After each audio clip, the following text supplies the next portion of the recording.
Hello guys, আমি হচ্ছে শোভিক আর তোমরা দেখছো আমাদের ডেলি ব্লগের 42তম ভিডিও 42, ঠিক আছে। তো আজকে আমরা ট্রাই করতে চলেছি মিস্টার নুডলসের ভেজ ভার্সনটা, মানে ভেজিটেবল ভার্সনটা। এর আগে আমরা চিকেন ভার্সনটা ট্রাই করেছিলাম, মানে আমি ট্রাই করেছিলাম, যদিও ভিডিওতে হয়তো দেখানো হয়নি, অনেক আগে ট্রাই করেছিলাম, যেটা আমার বিলো অ্যাভারেজ লেগেছিলো, মানে এক কথায় বলতে গেলে ভালো লাগেনি ভাই। তো এবার আজকে আমরা এইটাকে ট্রাই করবো। এর মধ্যে দেখো একটা সেই ভাজ করা চামচ দিয়েছে ভাই, সেই লেভেলের লাগে। তাছাড়া মশলাপাতি ছিল, এছাড়াও ভেজিসগুলো ছিল, যেগুলো কিন্তু একদম শুকনোভাবে কিছু করে রাখা ছিল, জানি না কীভাবে রাখা ছিল। এবার এর মধ্যে গাইজ ইনগ্রেডিয়েন্ট কী করে বানাতে হয় সব কিছু লেখা থাকে, সেগুলো তোমরা পরে দেখে নিও। আর সারা প্যাকেট ভাই খোঁজার পর আমি মানে কী করে বানাতে হয় সেটা পাইনি। তারপর দেখছি লিডের উপরটায় লেখা আছে। এতটা ইরিটেটিং লাগছিলো না এই মোমেন্টে, কী বলবো, এমনিতেই ভাই টাইম কম ছিল। তো চলো তোমাদেরকে আগে আমি বলে দিই কীভাবে তৈরি করবে। তো এখানে প্রথমেই তোমরা 200 ml জল একদম গরম করে নেবে, টকবক করে ফুটতে হওয়া জল।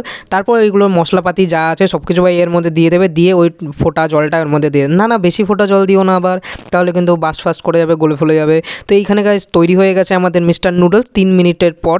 তারপর ভাই এইটাকে একটু ঘেটে ঘুটে নিয়ে তারপর একটুখানি নাচিয়ে টুচিয়ে নিয়ে, ভাই বেশি নাচিও না কিন্তু, তাহলে এবার বাস্ট ফাস্ট করে যাবে। এর মধ্যে গরম জল এমনিতেই। সায়েন্সটা যারা জানো, আর যারা না জানো তারা জানতে হবে না। এরকম ভিডিও দেখার জন্য কিন্তু সাবস্ক্রাইব করতে হবে। এটাও কিন্তু সেই অ্যাভারেজ টাইপেরই ছিল, ঠিক আছে। টাটা।